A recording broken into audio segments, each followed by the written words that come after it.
आज के सेशन में हम ज्योग्राफी का एक टॉपिक स्टार्ट कर रहे हैं। झारखंड में छोटानागपुर का पठार और भारत के अन्य जो पठार हैं उनको भी आज के सेशन में हम बात करेंगे।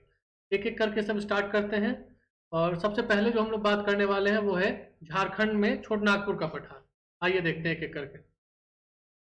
सबसे पहले छोटानागपुर का पठार झारखंड एवं पश्चिम बंगाल राज्य में यह स्थित है। और छोटानागपुर के पठार से दो प्रमुख नदियां निकलती हैं। कौन कौन? दामोदर नदी और स्वर्ण रेखा नदी। एकदम ध्यान रखिएगा, छोटानागपुर के पठार से दो नदियां निकलती हैं। कौन कौन? दामोदर नदी और स्वर्ण रेखा नदी। दामोदर नदी जो है वह छोटानागपुर के पठार के बीचों बीच भ्रंश घाटी होते हुए होकर के बहती है। भ्रंश घाटी क्या होता है? पठारी या पहाड़ी प्रदेश का वह क्षेत्र जहां से नदियां बहती हैं और बहते बहते सामने आए पत्थरों को, चट्टानों को तोड़ते फोड़ते हुए अपना राह बना लेती हैं। उस एरिया को हम कहते हैं भ्रंश घाटी। और ये प्रवाहित होते हुए पूरब में जाकर पूरब की ओर प्रवाहित होती है और पश्चिम बंगाल राज्य में हुगली नदी के साथ ये मिल जाती है।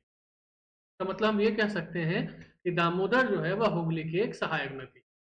आगे क्या है? दामोदर नदी छोटानागपुर के पठार को दो भागों में विभाजित करती है। कौन कौन? हजारीबाग का पठार और रांची का पठार। बिल्कुल ध्यान से इसको समझिए। हजारीबाग का पठार और रांची का पठार। दामोदर नदी के उत्तर में हजारीबाग का पठार स्थित है, जबकि दक्षिण में रांची का पठार स्थित है। बिल्कुल ध्यान से इसको समझिए। उत्तर में हजारीबाग का पठार स्थित है और दक्षिण में रांची का पठार स्थित है। रांची के पठार को भारत का संप्राय मैदान भी कहा जाता है। रांची के पठार को भारत का संप्राय मैदान भी कहा जाता है। अब संप्राय मैदान क्या होता है अभी देखते हैं। पठार का एक ऐसा मैदान जहां चट्टानी टीले अथवा शिखर नहीं पाए जाते हैं, इससे एरिया को संप्राय मैदान हम कहते हैं। भारत में तीन नदियां अपने भ्रंश घाटी से होकर के प्रवाहित होती हैं। कौन कौन है भाई? नर्मदा नदी, ताप्ती नदी और दामोदर नदी। I repeat my self, Bharat की ऐसी तीन नदियां हैं जो भ्रंश घाटी से होकर के बहती हैं। कौन कौन? नर्मदा नदी, ताप्ती नदी और दामोदर नदी। आगे देखते हैं स्वर्ण रेखा के बारे में। स्वर्ण रेखा नदी के तट पर झारखंड की राजधानी रांची स्थित है। स्वर्ण रेखा नदी पूरब की ओर प्रवाहित होते हुए बंगाल की खाड़ी में अपना जल जो है वो उड़ेल देती है, गिरा देती है। अच्छा, एक बात नोटिस कीजिए कि उत्तर भारत की जो मैक्सिमम नदियां हैं वो पूरब की ओर ही वो बहती हैं। कारण क्या है? कारण ये है कि भारत की जो भौगोलिक संरचना है उसमें ढलान जो है, स्लोपिंग जो है वो पश्चिम से पूरब की ओर है। यही कारण है कि मैक्सिमम नदियां पूरब की ओर ही बहती हैं, पश्चिम से पूरब की ओर बहती हैं और बंगाल की खाड़ी में आकर के अपना जल गिरा देती हैं। स्वर्णरेखा नदी के बारे में इंपॉर्टेंट बात ये याद रखनी है कि स्वर्णरेखा ऐसी भारत की एकमात्र नदी है जो बंगाल की खाड़ी में अकेले जाकर के गिरती है। मतलब किसी नदी से मिलती नहीं है। ओरिजिन प्लेस से लेकर के इंड प्लेस तक वो अकेली नदी जाकर के वहां पर गिरती है और बंगाल की खाड़ी में जाकर के मिल जाती है। छोटानागपुर का पठार जो है वह भारत में खनिज संपदा की दृष्टि से सबसे समृद्ध पठार है। खनिज संपदा की दृष्टि से सबसे समृद्ध पठार है। यहाँ से लोहा, कोयला, यूरेनियम आदि बहुमूल्य खनिज प्राप्त होते हैं। अच्छा, यूरेनियम की बात आई तो याद रखिएगा, भारत में यूरेनियम छोटानागपुर पठार के अंतर्गत जादूगोड़ा से प्राप्त होता है। जादूगोड़ा से, ये सिंहभूम जिले में आता है जादूगोड़ा, यहाँ से यूरेनियम प्राप्त होता है। यूरेनियम एक बहुत ही कॉस्टली तत्व है और परमाणु संयंत्र जो होते हैं उसमें यूरेनियम का इस्तेमाल किया जाता है। भारत में यूरेनियम बहुत ही कम मात्रा में मिलता है, इसलिए जादूगोड़ा बहुत ही इंपॉर्टेंट है। जादूगोड़ा को याद रखना है। कई परीक्षाओं में इससे प्रश्न आ चुके हैं, सेम प्रश्न कि झारखंड में यूरेनियम कहाँ मिलता है, जादूगोड़ा कहाँ है, तो सिंहभूम डिस्ट्रिक्ट में है, झारखंड में। हालांकि भारत सरकार ने यूरेनियम की कमी से निपटने के लिए एक नई अपनी व्यवस्था बनाई है, जिसमें हमारे यहाँ परमाणु संयंत्रों में थोरियम का इस्तेमाल किया जाता है। I repeat my self, thorium का इस्तेमाल किया जाता है। थोरियम कहाँ मिलता है? केरल में मोनाजाइट बालू मिलती है, उसी बालू में थोरियम पाया जाता है। खनिज संपदा की दृष्टि से समृद्ध होने के कारण छोटानागपुर को भारत का रूढ़ प्रदेश भी कहा जाता है। ठीक है, इसको भी याद रखिए। देखिए हम लोग जो पढ़ रहे हैं ना वो झारखंड सचिवालय सेवा और झारखंड राज्य स्तरीय जो भी सेवाएं हैं अभी जिनकी वैकेंसीज आ गई हैं और कुछ और वैकेंसीज अप्रैल में आने वाली हैं, इन सभी के लिए बहुत बहुत बहुत इंपॉर्टेंट है, इसलिए ध्यान से पढ़िए, सेशन में अंत तक जुड़े रहिए। जैसे ये सवाल जो है कि भारत का रूल प्रदेश किसे कहा जाता है, यह झारखंड के कोई भी एग्जाम में 100% पूछता है। तो छोटनागपुर पठार को भारत का रूल प्रदेश भी कहा जाता है। क्यों कहा जाता है भाई? तो इसका कारण देख लेते हैं। रूर प्रदेश जो है वो जर्मनी में है, एक्चुअल वाला, ओरिजिनल वाला। जर्मनी में दो नदियां रूर और राइन ये प्रवाहित होती हैं। जर्मनी में दो नदियां हैं, रूर और राइन, जो प्रवाहित होती हैं, और इन नदियों के बीच का जो क्षेत्र है वह खनिज संपदा की दृष्टि से प्रचुर वहां भंडार है, और उसके इन दो नदियों के बीच के क्षेत्र को रूर प्रदेश कहा जाता है। वैसे ही झारखंड में भी देख लिए, दामोदर और स्वर्ण रेखा नदियां जो हैं उनके बीच वाला एरिया जो है वो खनिज संपदा की दृष्टि से परिपूर्ण है, इसलिए भारत का रूल प्रदेश छोटनागपुर के पठार को कहा जाता है। अच्छा, छोटनागपुर के पठार के उत्तर पूर्व में राजमहल की पहाड़ियां स्थित है। आई रिपीट, राजमहल की पहाड़ियां स्थित हैं।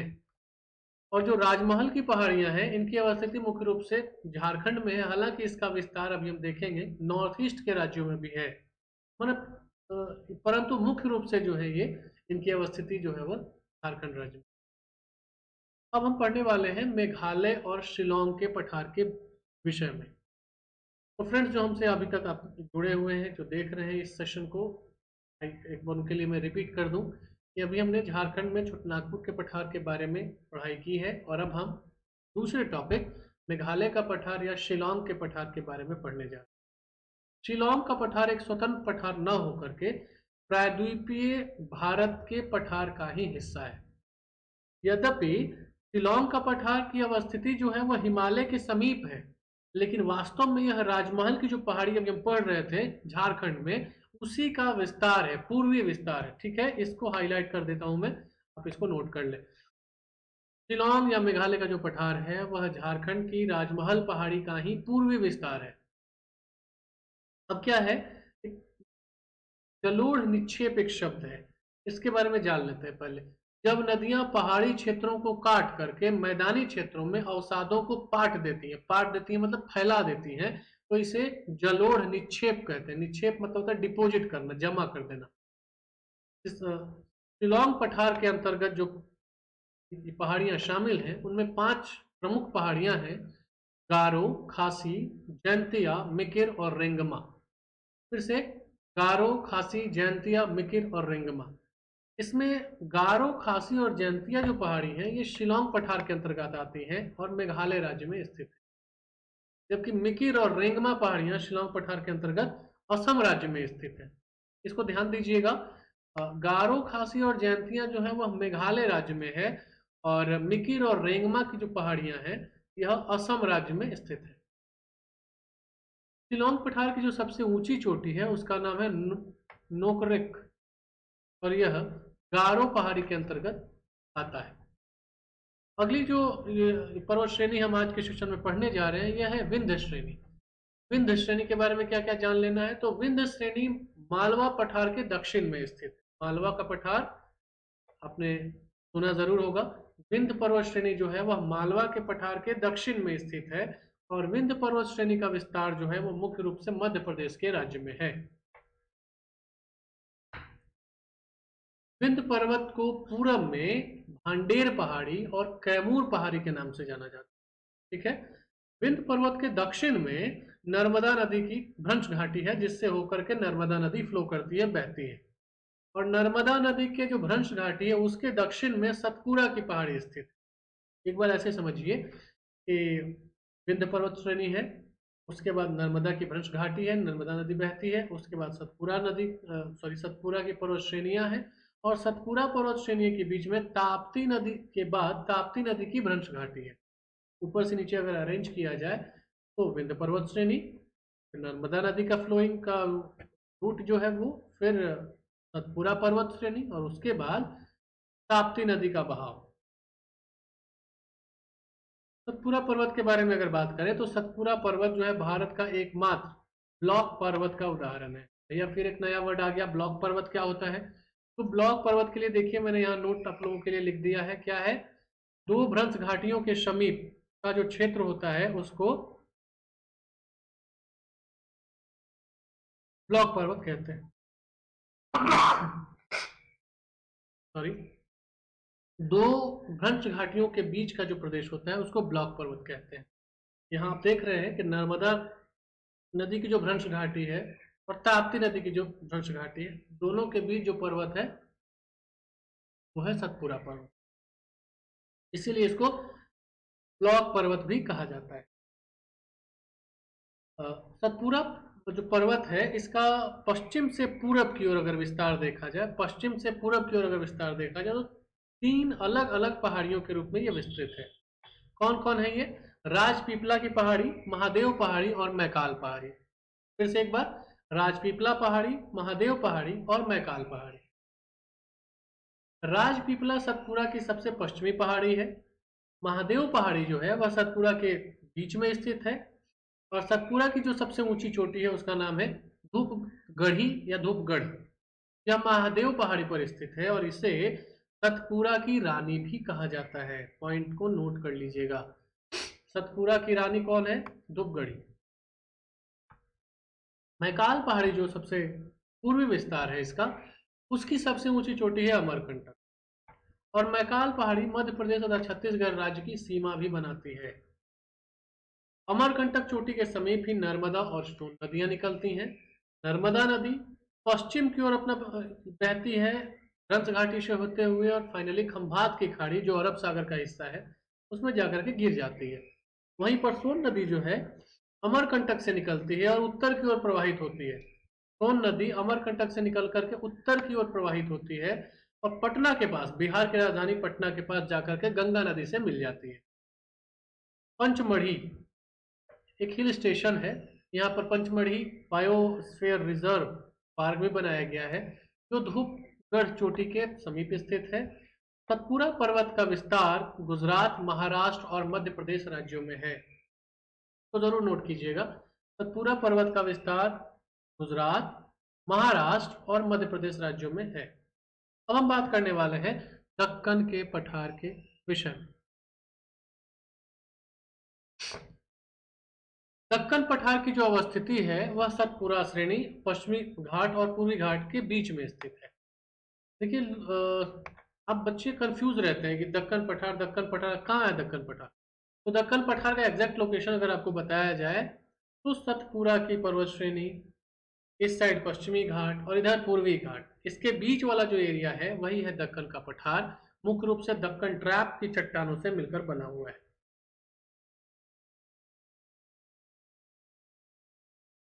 दक्कन पठार के अंतर्गत निम्नलिखित संरचनाओं को शामिल किया जा सकता है। कौन कौन है एक बार देख लेते हैं। दक्कन पठार के अंतर्गत ही दंडकारण्य का पठार आता है। दंडकारण्य का जिक्र जो है वो रामायण में भी है। दक्कन पठार के अंतर्गत ही दंडकारण्य का पठार है और दंडकारण्य के पठार का विस्तार मुख्य रूप से छत्तीसगढ़ और उड़ीसा राज्यों में है। दंडकारण्य के पठार के अंतर्गत ही बस्तर का पठार आता है और यह दंडकारण्य पठार के दक्षिण में स्थित है।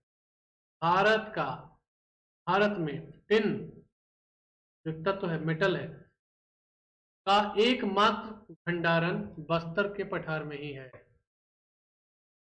ठीक है, आगे बढ़ते हैं। महानदी जो है उसके बेसिन के बारे में बात करेंगे। महानदी बेसिन जो है वह छत्तीसगढ़ राज्य में दंडकारण्य पठार के उत्तर में तथा छोटानागपुर के मध्य में स्थित है। समझ में आई बात? फिर से एक बार रीड करते हैं।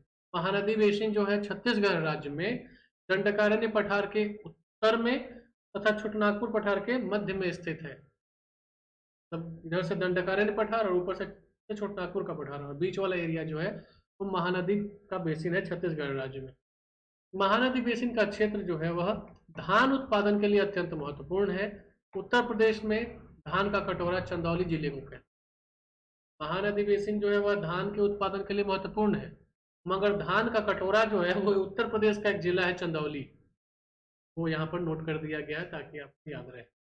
एक मैप देखते हैं। ये देखिए आपके सामने एक मैप है जिसमें मांडव पहाड़ी, पश्चिम की ओर से आप देखना स्टार्ट करें, ये गुजरात वाले एरिया में मांडव पहाड़ी, बारदा पहाड़ी, गिर पहाड़ी, कालसूबाई चोटी, महाबलेश्वर चोटी। हम पश्चिमी घाट की बात कर रहे हैं। महाबलेश्वर चोटी, ब्रह्मगिरी चोटी, डोडा बेटा, अनायमुड़ी। जबकि पूर्वी क्षेत्र में अगर बात करें, नीचे से हम ऊपर से नीचे ही आ जाते हैं, उड़ीसा के पास से महेंद्रगिरी, नल्लामलाई, वेलिकोंडा, वेलिकोंडा सॉरी, आंध्र प्रदेश में ये दोनों हैं। जावेदी, सेवरॉय और पंचामलाई, तीनों तमिलनाडु राज्य में स्थित है। केप कैमरीन, ये सबसे नीचे आपको दिख रहा है। ये पश्चिमी घाट और पूर्वी घाट की पहाड़ियां हैं। तो अभी तक हम लोगों ने ये सब देख लिया है। अब आगे चलते हैं, पश्चिमी घाट के बारे में एक बार पढ़ लेते हैं। पश्चिमी घाट पर्वत जो है ताप्ती नदी के मुहाने से शुरू होकर दक्षिण में केप कैमोरीन तक विस्तृत है। केप कैमोरीन को ही कन्याकुमारी कहा जाता है। ठीक है ना, इसको अंडरलाइन में कर दे रहा हूं। पश्चिमी घाट पर्वत ताप्ती नदी के मुहाने से शुरू होकर दक्षिण में केप कैमोरीन तक विस्तृत है। केप कैमोरीन को ही कन्याकुमारी कहा जाता है। पश्चिमी घाट का विस्तार उत्तर से दक्षिण की ओर है और इसकी लंबाई लगभग 1600 किलोमीटर। पश्चिमी घाट पर्वत भारत में हिमालय के बाद दूसरा सबसे लंबा पर्वत है। हिमालय की लंबाई 2400 किलोमीटर है, याद रखिएगा।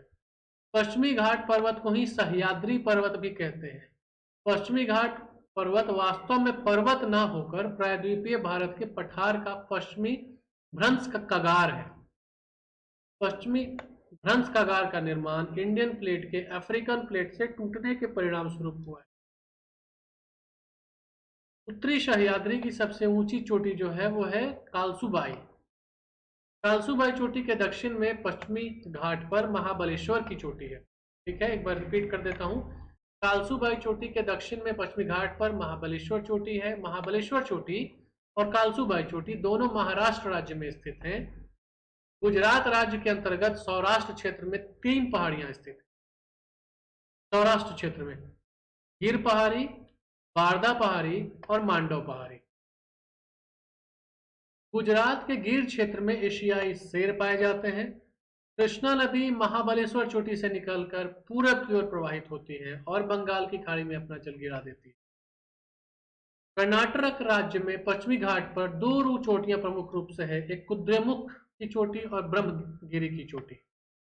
कर्नाटक राज्य में ब्रह्मगिरी चोटी से ही कावेरी नदी निकलती है और कर्नाटक तथा तमिलनाडु राज्य में प्रवाहित होती है। दक्षिण भारत में पश्चिमी घाट पर्वत और पूर्वी घाट पर्वत एक दूसरे से मिलकर एक पर्वतीय गांठ का निर्माण करते हैं दक्षिण भारत में, और इस पर्वतीय गांठ को ही नीलगिरी पर्वत कहते हैं।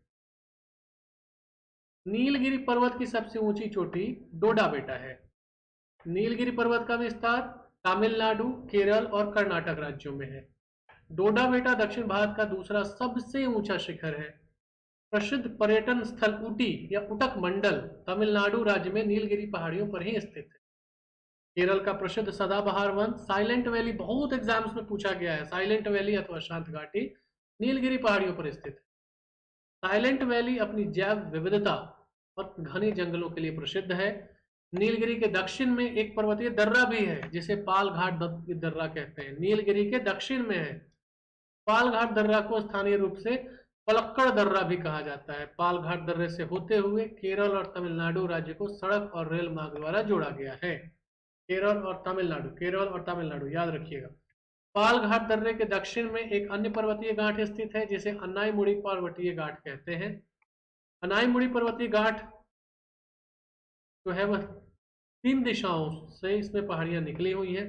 उत्तर की ओर अन्नामलाई, दक्षिण की ओर कार्डामम, उत्तर पूर्व की ओर पलानी हिल्स, पलानी की पहाड़ियां। फिर से रिपीट कर रहा हूं, उत्तर की ओर अन्नामलाई पहाड़ी, दक्षिण की ओर कार्डामम पहाड़ी और उत्तर पूर्व की ओर पलानी हिल्स, पलानी पहाड़ियां।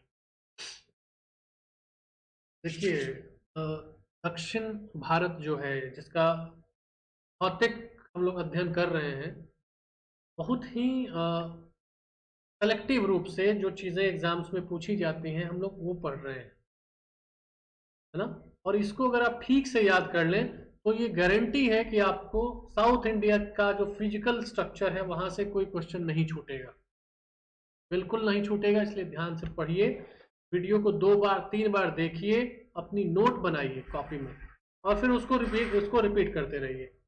आगे बढ़ते हैं हम लोग। अन्नामलाई पहाड़ी की सबसे ऊंची चोटी अनाईमुड़ी है। करडामम पहाड़ी को इलायची पहाड़ी या इलामलय पहाड़ी के नाम से भी जाना। करडामम पहाड़ी भारत की दक्षिणतम पहाड़ी है। अनाईमुड़ी चोटी जो है कि पूरा में पलानी की पहाड़ी है। पलानी की पहाड़ी मुख्य रूप से तमिलनाडु राज्य में स्थित है ना। पलानी की पहाड़ी मुख्य रूप से तमिलनाडु राज्य में स्थित है। प्रसिद्ध पर्यटक स्थल कोडाई कनाल तमिलनाडु राज्य के पलानी हिल्स के ऊपर ही है।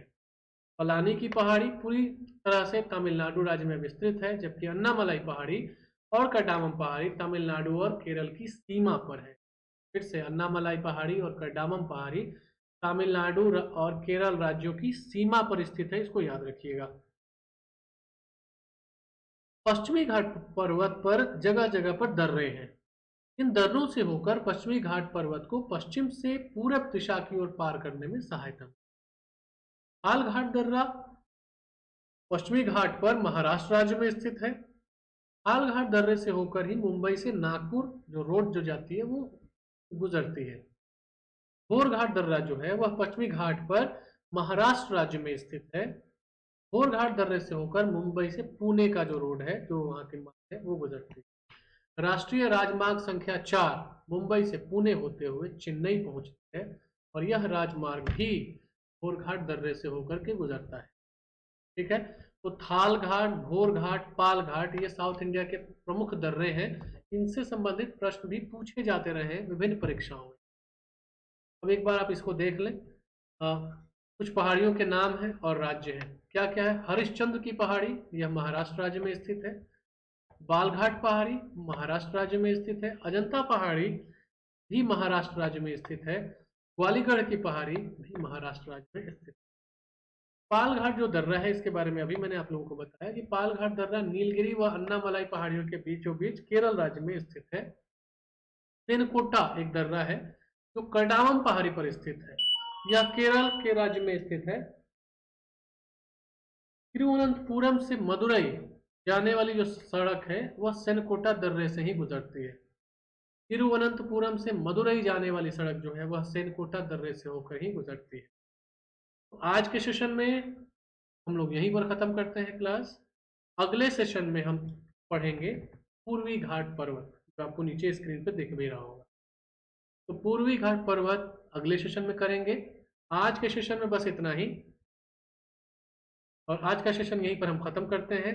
आप हमारे क्लास जो है ये हमारे ऐप पर रेगुलर उस पर आप जुड़ सकते हैं। उसके लिए आपको दक्ष एजुकेशन ऐप को इंस्टॉल कर लेना है, और वहाँ पर जैसे ही आप इंस्टॉल करेंगे और आप कॉल करके बात कर सकते हैं ऑफिस में, और वहाँ पर से आपको उस बैच में जोड़ दिया जाएगा। एक सर्टेन फी है जो आप फी जमा कर देंगे, बहुत ही मिनिमम चार्ज है, और आप प्रतिदिन जो है वो जीएस की लाइव क्लास से आप जुड़ सकते हैं।